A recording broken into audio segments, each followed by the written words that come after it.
Fala galerinha, tudo bem?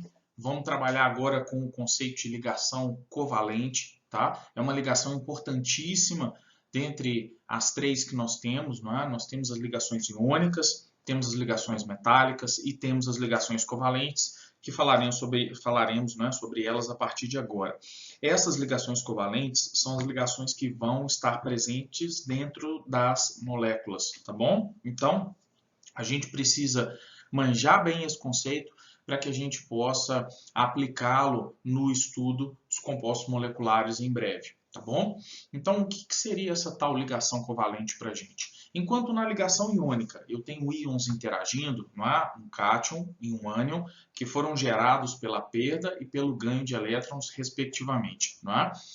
Se atraindo mutuamente por, né, interações eletrostáticas. No caso da ligação covalente, nós vamos ter um esquema diferente, tá bom? Os átomos aqui que estão ligados uns aos outros, eles vão, não é, manter essa união a partir do compartilhamento de elétrons. Então, uma ligação covalente, ela seria nada mais, nada menos do que o compartilhamento de par ou pares de elétrons entre dois átomos, tá bom? Então, uma ligação, ela é composta por dois elétrons, ok? No mínimo, porque as ligações elas podem ser simples, duplas ou triplas. Falaremos disso daqui a pouquinho, tá bom? A ligação covalente, ela consiste, não é, num equilíbrio de forças. Por quê? Se a gente analisar, não é, a figurinha aqui, eu percebo que eu tenho um átomo à esquerda e eu tenho um átomo à direita, tá bom? Quando esses átomos, não é, compartilham elétrons, isso quer dizer que esses elétrons eles vão ser atraídos por ambos os núcleos, tá ok? Então nós temos aqui, não é, os núcleos, ok? Se repelindo, já que são dois átomos e os núcleos são positivos, eles se repelem, tá bom?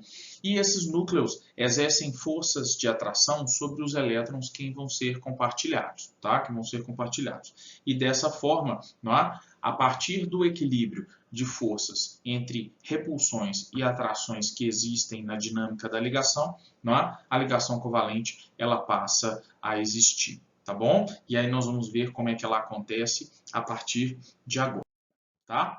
Como a ligação é formada, não é? A ligação covalente mais simples aqui, em termos de exemplo, é a ligação que existe dentro da molécula de hidrogênio, que é a molécula diatômica, né, formada por dois átomos iguais, que seria a molécula H2, tá bom?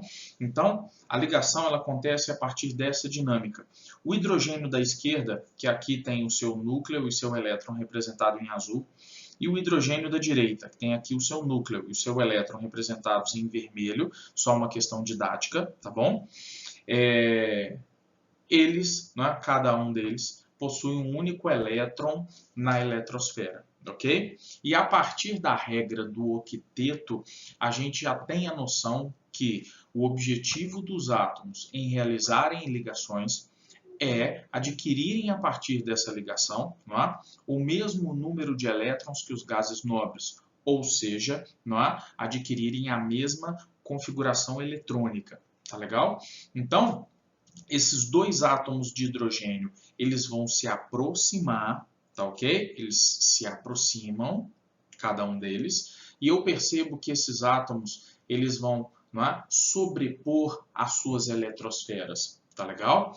E a partir dessa sobreposição de eletrosferas, não é, nós vamos ter o compartilhamento dos elétrons. Então eu percebo que no meu desenho, não é, se eu pegar aqui em verde, ó, peraí, cadê meu mouse? Sumiu. Aqui, não é? Se eu pegar aqui essa região verdinha, aqui, ó, essa região verdinha, ó, eu percebo que essa região é uma região entre os dois núcleos. É a região na qual a região de sobreposição está presente, não é?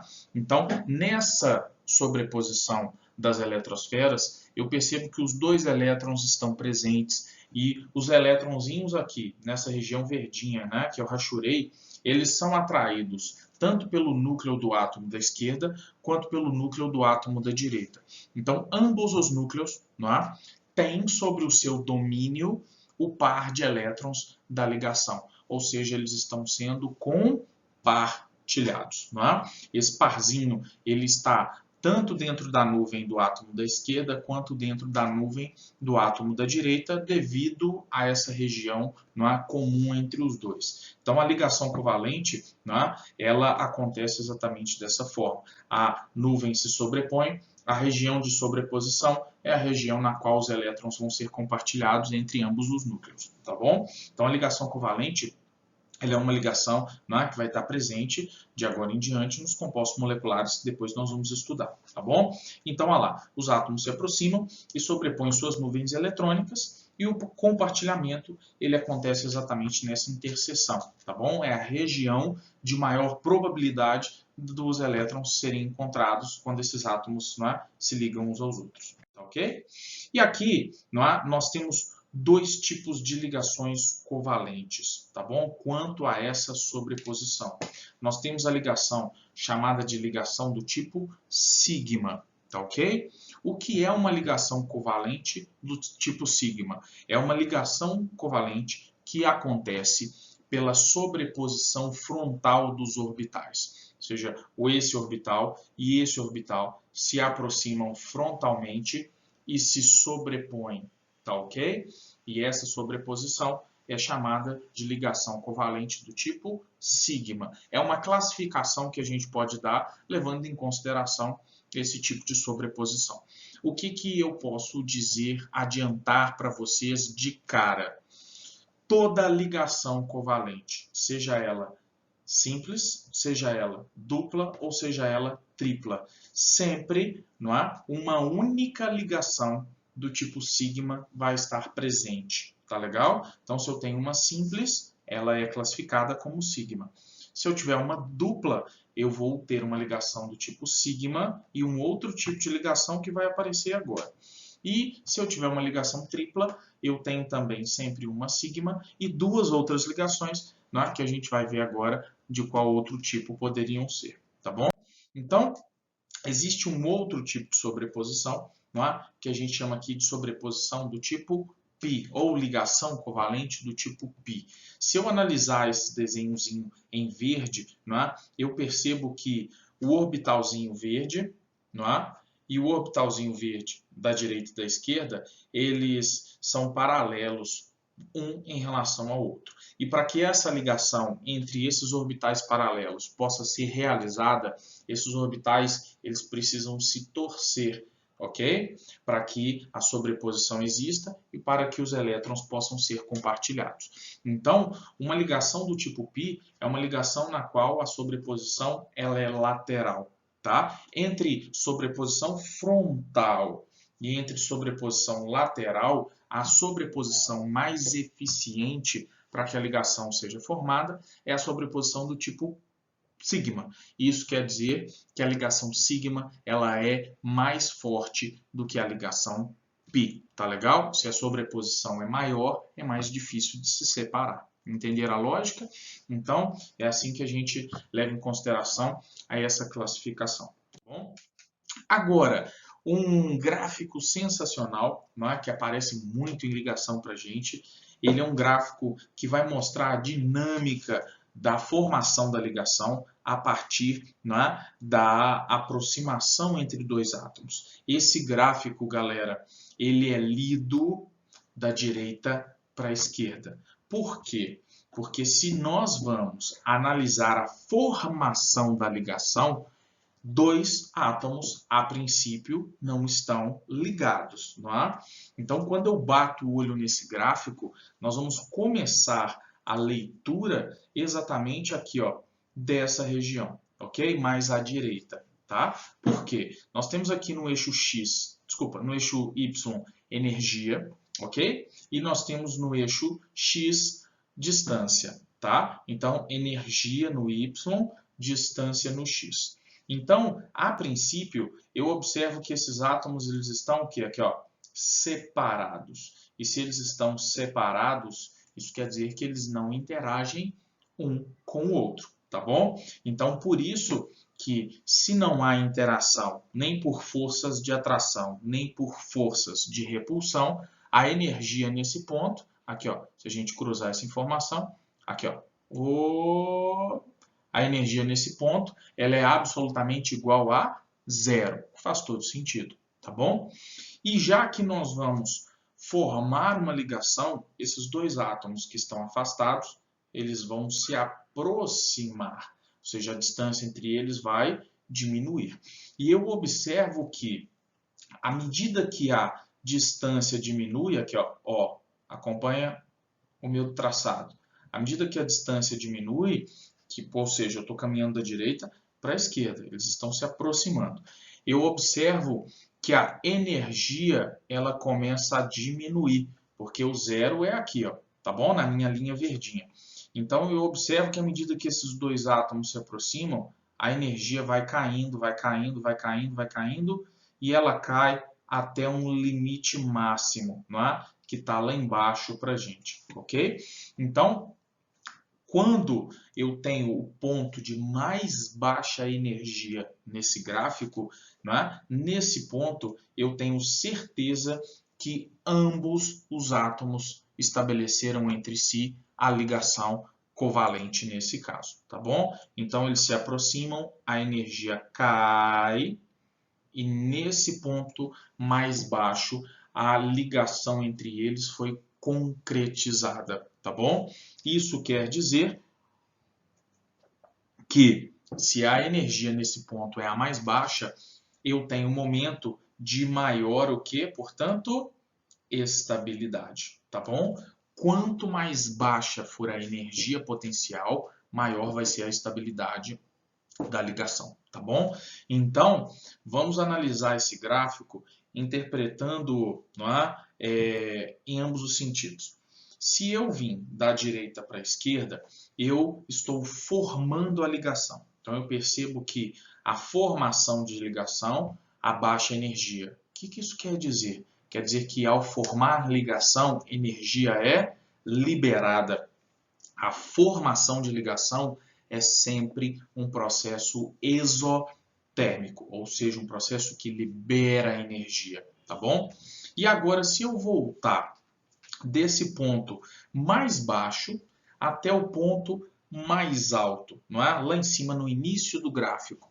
Se eu, não é, me aproximei, formei a ligação liberando energia, no processo contrário, eu estaria pegando essa ligação e separando os átomos, o que demanda, se eu fizer o sentido contrário, não é, desse caminho vermelho que eu tracei, a minha energia ela estaria subindo. Ou seja, isso indica que para que eu desfaça uma ligação, para que eu quebre uma ligação, obrigatoriamente a energia tem que ser o quê? Absorvida.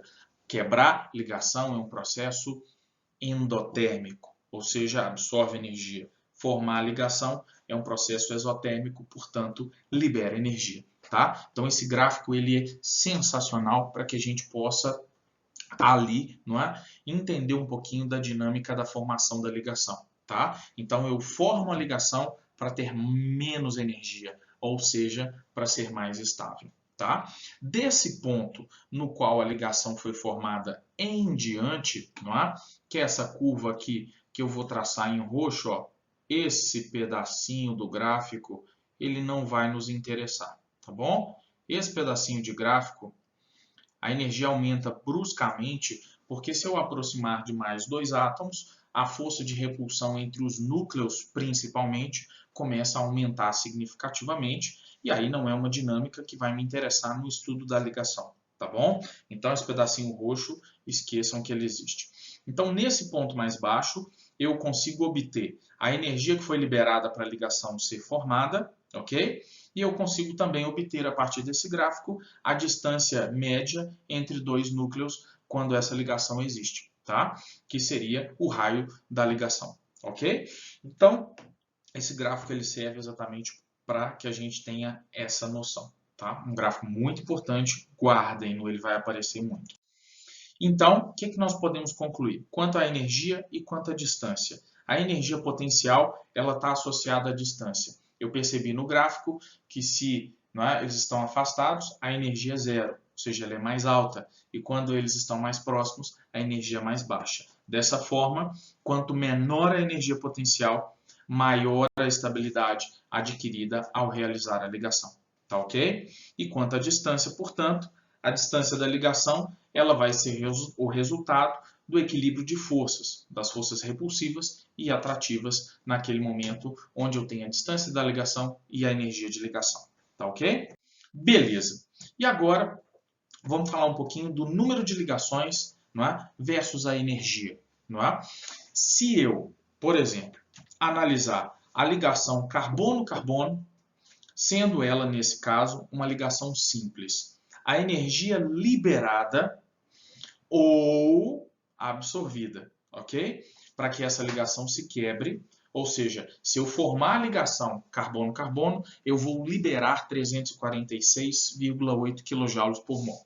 Se eu quebrar essa ligação, eu vou absorver 346,8 kJ por mol. A gente acabou de ver no gráfico que a energia que eu libero para formar a ligação é a mesma que eu absorvo para separá-la. Então, eu observo que, sendo ela uma ligação simples, não é? Conforme vocês enxergam aqui em vermelho, ó, só um único tracinho, tá bom? Os traços representam as ligações covalentes, tá? Eu tenho uma energia de 346,8. Quando eu observo entre os carbonos aqui, ó, uma ligação dupla, ou seja, dois traços, cada traço é um parzinho de elétrons, tá? Então, nesse caso, são 4 elétrons ali. Eu tenho uma energia de 614,2. Se eu observar entre os carbonos 3 ligações, o que a gente chama de ligação tripla, não é? Eu observo uma energia de 833,4. Uai, o que a gente acabou de perceber? Que o número de ligações vai interferir na intensidade de ligação, não é? Ou seja, não é? Quanto mais ligações entre dois átomos eu enxergo, simples, duplas e triplas, nesse exemplo, maior é a energia de ligação entre eles. Ou seja, mais coesos eles estarão. Então, quanto mais energia eu liberei, não é? Ao formar a ligação, mais energia eu também vou ter que absorver para separar esses átomos da ligação. Tá legal? Isso quer dizer que a ligação tripla ela é mais forte que a dupla, que é mais forte que a simples, para o mesmo elemento, conforme a gente tem nessa tabelinha. Tá legal? Então, isso é importantíssimo para a gente, ok? E agora, vamos analisar também um outro fator, que é o número de ligações versus a distância entre os dois átomos que estão unidos. Se eu pegar o carbono lá, fazendo ligação simples, a distância entre os dois átomos, tá ok? O comprimento da ligação é de 0,154 nanômetros, tá ok? Se eu analisar a dupla ligação, o comprimento é de 0,130. E se eu analisar a tripla ligação, ele é de 0,120, ok? O que eu estou enxergando nessa tabelinha? Que quanto mais ligações entre dois átomos existirem, simples, dupla e tripla, mais próximos esses átomos estarão e, portanto, menor é a distância da nossa ligação. Tá legal? Então, ligações mais fortes, distâncias menores entre os átomos, conforme a gente observou por esses dados, tá? Então, a ligação covalente é uma ligação muito importante, vai aparecer dentro dos compostos orgânicos, não é? Nos quais o carbono é a chave de tudo, vai aparecer nos compostos inorgânicos, como a água, como o HCl, como o H2SO4, não é? O ácido sulfúrico, e muitos outros compostos, tá bom? Então, quanto à atração, existem dois tipos de ligações. Nós temos aqui, não é? Nesse exemplo, o parzinho compartilhado entre os dois átomos, exatamente esse parzinho azulzinho aqui, ó, ok? Em azul claro entre os dois. O que eu observo? O cloro da direita, ele exerce sobre esses elétrons uma atração. O cloro da esquerda exerce sobre esses elétrons também uma atração. Só que, peraí, eu percebo que esse parzinho está exatamente no meio entre os dois átomos. Isso quer dizer que ele está igualmente compartilhado. Ambos os átomos exercem sobre esses elétrons a mesma atração. E, portanto, nós vamos dizer que essa ligação é uma ligação covalente apolar. Então, uma ligação covalente apolar é uma ligação na qual os átomos exercem a mesma atração sobre os elétrons compartilhados. Tá bom? E nós temos a possibilidade de encontrar ali também, não é, uma ligação como essa. Se eu analisar esses dois átomos, bromo e cloro, eu percebo que o parzinho de elétrons ele está mais próximo ao cloro, tá ok? O que isso quer dizer? Que o cloro exerce sobre esse par de elétrons uma atração maior. É como se fosse um cabo de guerra. Se o cloro puxa mais os elétrons, eles estarão mais próximos dele do que do bromo nesse caso. E uma ligação como essa, nós vamos dizer que ela é uma ligação covalente polar, ou seja, os átomos exercem sobre o par de elétron uma atração diferente, tá bom? E essa atração na ligação, ela é chamada de eletronegatividade, tá ok? É uma propriedade importante para a gente e que faz muito sentido em ser estudada nesse momento. A eletronegatividade para a gente seria nada mais, nada menos do que a capacidade de atrair elétrons em uma ligação química, conforme vocês viram. Tá bom? Alguns elementos apresentam uma eletronegatividade muito alta, alguns elementos apresentam uma eletronegatividade mais baixa. Tá? Então, como essa eletronegatividade vai variar? Ela é uma propriedade periódica, tá? Importante para a gente, e ela varia da seguinte forma. Se eu pegar um período que é aquela linha horizontal na tabela periódica, e aí eu vou pegar o segundo período como exemplo. Ele começa no lítio, berílio, boro, carbono e vai até o neônio, a segunda linha horizontal. O que eu percebo nesse período quando a gente o analisa?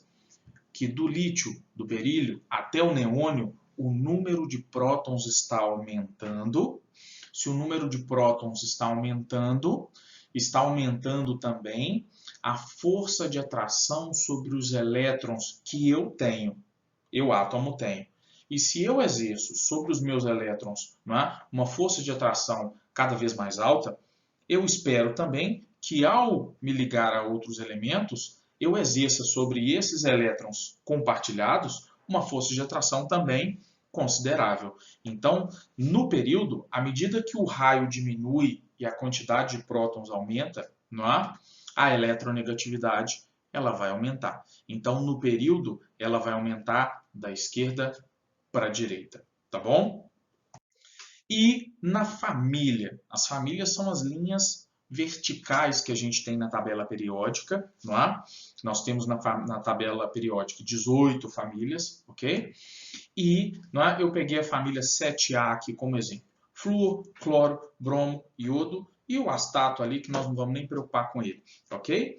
Ou seja, são elementos que têm o mesmo número de elétrons na última camada, que é a camada de valência, mas à medida que eu desço, o flúor tem 2 camadas e 9 prótons, o cloro tem 17 prótons e 3 camadas, o bromo tem 35 prótons e 4 camadas. Então, à medida que eu desço, o raio está aumentando. À medida que a gente desce numa família, o raio aumenta, a distância dos elétrons de valência, que são os elétrons que eu vou usar para realizar as minhas ligações, vai aumentando, e se a distância do núcleo aos elétrons vai aumentando, eu espero que cada vez menos atração ali esteja presente. Então, a eletronegatividade ela vai diminuir para baixo e ela vai aumentar para cima, tá ok? Então, à medida que o raio diminui, e o raio diminui é subindo, tá bom? Então, aqui, ó, o iodo, o bromo, o cloro, o flúor. Então, se o raio é menor, sobre os elétrons, o núcleo, estando mais próximo, vai exercer uma maior atração, tá bom? Então, na tabela periódica, o que a gente tem é exatamente isso aqui, ó. Existe uma escala de Pauling, ok? Existem outras escalas também, mas essa é a importante para a gente nesse momento. O que eu enxergo é que, olha aqui em vermelho, ó, em verde, Eu vou rachurar em verde, mas na área vermelhinha, mais escura da minha tabela, estão os elementos mais eletronegativos, ou seja, os elementos que exercem sobre os elétrons uma atração mais intensa são os ametais, ok? Do canto extremo direito superior da tabela. O elemento mais eletronegativo da tabela periódica é o flúor, depois o oxigênio, depois o nitrogênio. Por isso que a gente, lá na frente, em ligação de hidrogênio, fala do FON, que é o flúor, oxigênio e nitrogênio, tá bom?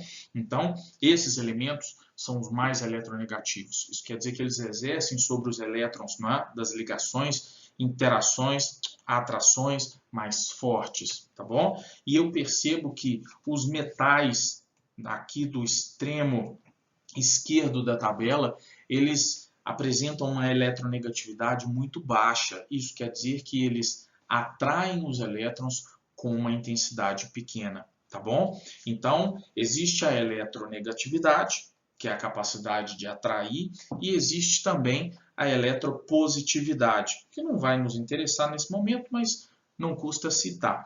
A eletropositividade seria o contrário. Se a eletronegatividade é em atrair, a eletropositividade é em perder.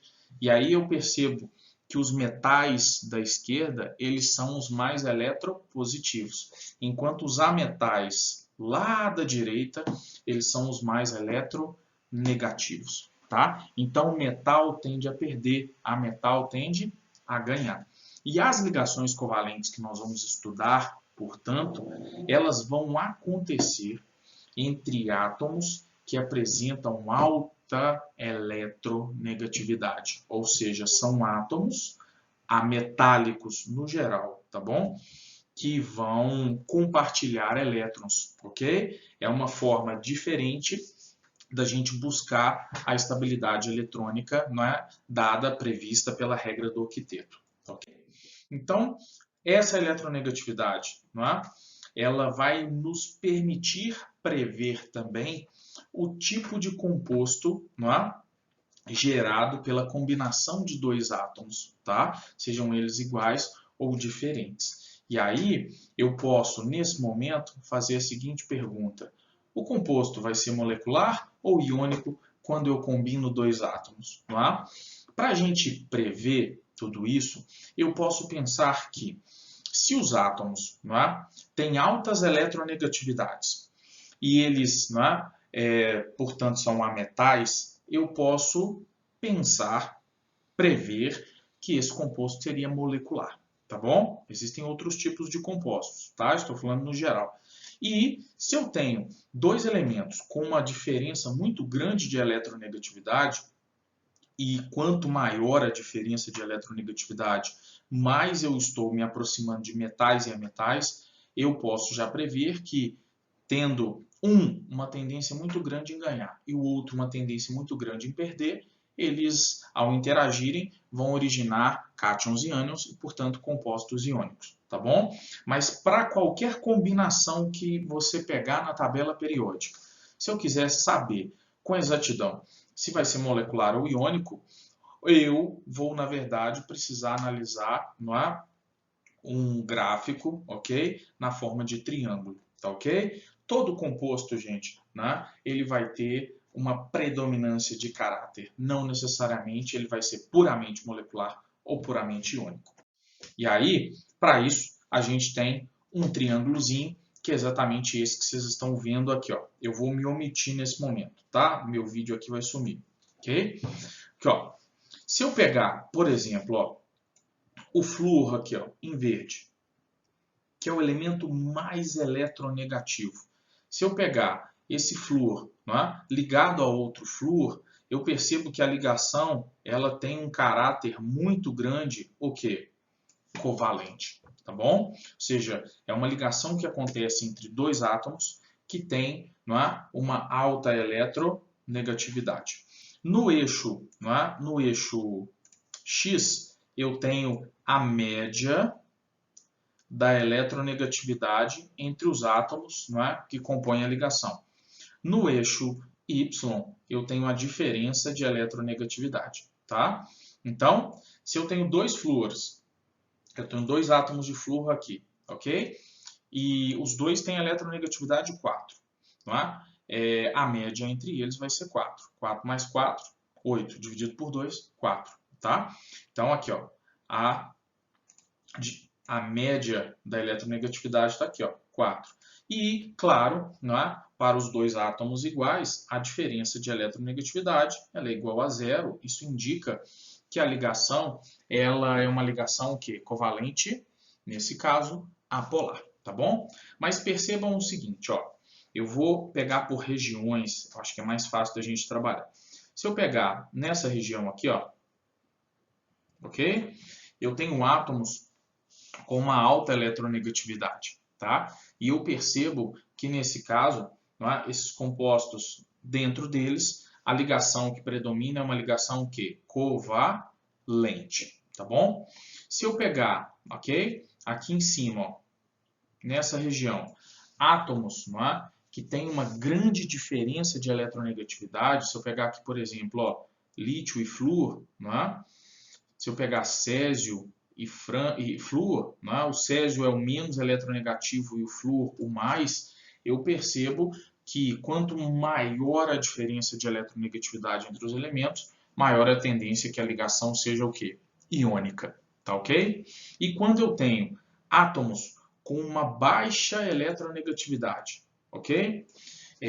Ligando-se uns aos outros, né? A tendência é que essa ligação entre eles, né? Seja do tipo metálica, tá ok? Então aqui, essa região, os compostos no geral são metálicos, aqui seriam iônicos, mais à direita a ligação é covalente e os compostos, não é? Exceto alguns casos, né, como carbono, grafite, diamante e outros mais, eles seriam aqui compostos moleculares, tá bom? Então, é isso, galerinha. Não é? A ligação covalente, ela vai ser usada, ela vai ser muito importante para que a gente consiga entender um pouquinho a dinâmica das moléculas, não é? E entender um pouquinho o comportamento dos compostos dentro da química de agora em diante, tá bom? Então, no mais é isso. Bons estudos para vocês, tudo de bom, um grande abraço, até a próxima aula.